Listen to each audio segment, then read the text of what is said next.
It's hard to believe that excitement is bubbling in Cleveland after a heartbreaking 3-14 season. But here we are. And no, it's not just about Shedeur Sanders, though that name alone has generated headlines from one end to the next. Today, we're going beyond the obvious. We're going to get right to the heart of what's really brewing in the Browns locker room and why 2025 could quietly be the year that lays the foundation for something big. If you thought all the strength was in the quarterback department, wait a minute. We have more than just quarterbacks on this team. Let's talk about some other players to keep an eye on. But first, be sure to hit that like button to stay informed. Let's start with a controversial draft decision that has fans intrigued and now has the entire league watching closely. 2 rookie running backs? Seriously? With massive holes at wide receiver? That's what many questioned when the Browns drafted Quinton Judkins in the 2nd round and then traded back for Dylan Sampson in the 4th.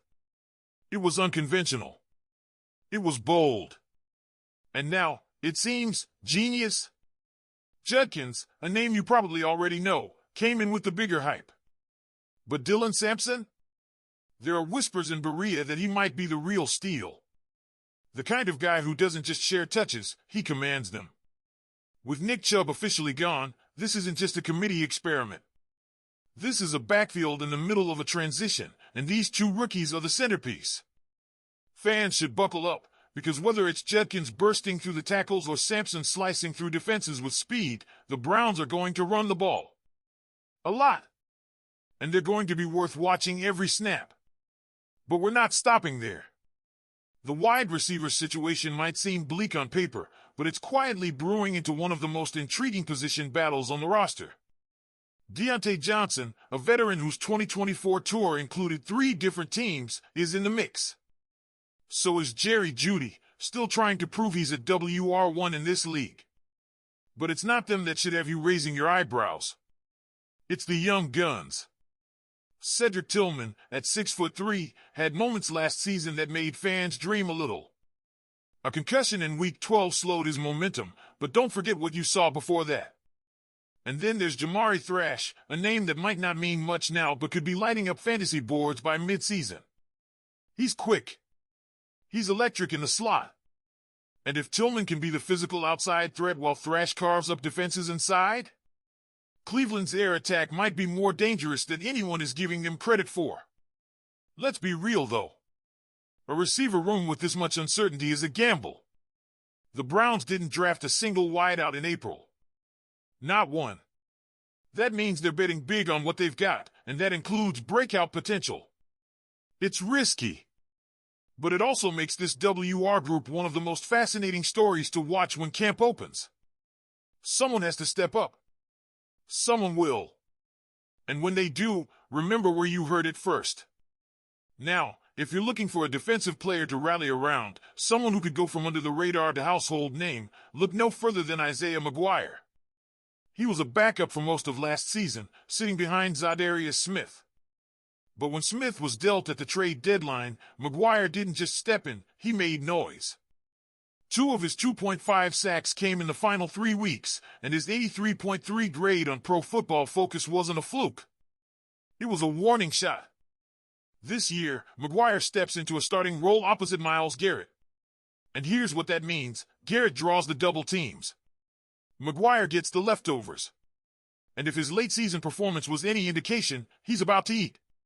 He's just 23 years old, turning 24 next month, and the buzz around him inside the facility is loud. Browns fans should keep an eye on number 91, because this could be the year he makes the leap. So what does all this mean? It means there's real depth building in Cleveland. It means there's a foundation that's quietly taking shape beneath all the quarterback chaos. It means that if you stop focusing only on Shedeur Sanders, there's still plenty to be fired up about. But since we can't ignore the QB situation forever, let's pivot to that circus. And yes, it's a circus. For quarterbacks. One job. A fan base that's been through every kind of heartbreak imaginable. And a front office that's being intentionally silent. We're talking Joe Flacco, Kenny Pickett, Dylan Gabriel, and yes, Shedeur Sanders. Veterans. Rookies. Legends. Prospects. All fighting for one spot. It's rare to see a 4-man quarterback battle in the NFL. It's rarer still to see a team embracing the chaos. But that's exactly what Kevin Stefanski is doing, and it might be the smartest move of all. Because while the national media obsesses over Sanders, the Browns are keeping things quiet. And that silence? It's strategic. All right, now it's your turn. What do you think? Is Cleveland quietly building something real here? Which rookie are you most excited about? Drop your thoughts in the comments right now. Let's keep it rolling, because this quarterback room? It's unlike anything we've seen in years. The Browns aren't just turning the page on Deshaun Watson, they're shredding the whole book. And what's replacing it is a chaotic, fascinating, edge-of-your-seat competition that could shape the next era of Cleveland football. At the top of the experience ladder, we've got Joe Flacco. Yes, the same Joe Flacco who became a late-season hero in 2023. He's got the arm, he's got the resume, and frankly, he's got the trust of the locker room. But at 40 years old, he's not the future. He might not even be the present by mid-season. Then there's Kenny Pickett, the once promising Steelers pick who now has a fresh start. He's mobile, tough, and hungry to prove Pittsburgh was wrong to let him go. If Flacco stumbles, or if the schedule proves as brutal as expected, Pickett could easily be the guy holding the reins by week 4. But here's where it gets wild. Dillon Gabriel and Shedeur Sanders. 2 rookies. 2 completely different stories. Gabriel, taken in the 3rd round, has the instincts and polish to manage an offense. But it's Shedeur who has all the spotlight.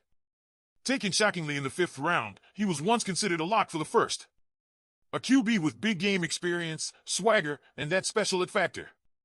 And don't take our word for it. Just listen to the guys in the building.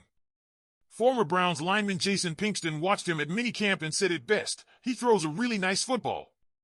It wasn't just hype, he saw Sanders zip balls into tight windows with confidence, precision, and poise. Add in the fact that Myles Garrett and Denzel Ward both publicly praised his work ethic and attitude. This is more than just a feel-good rookie story.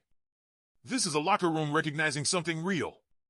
Garrett, who doesn't toss compliments lightly, called him a hard-working guy and praised his positivity, his attitude, and the energy he brings to camp. When veterans rally behind a 5th-round rookie like that, it's not about politics. It's about performance. And then there was that slip from Chad Johnson.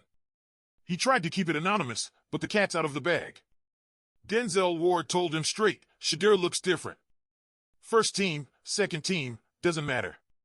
He's separating himself. He's rising, quietly, but undeniably. Still, Stefanski is playing this smart.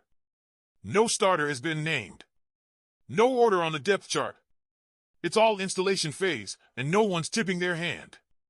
And maybe that's the best part. While the rest of the league fuels the Sanders hype train, the Browns are letting him develop in peace. No pressure. No rush. But the door is open. And he just might walk through it. Hey there, Browns fans, what do you think? Is this the most interesting quarterback battle we've had in decades? Who do you want at center in week 1? Let us know in the comments who you're rooting for in this 4-way matchup. Don't forget to hit the like button and subscribe to the channel. Go Browns!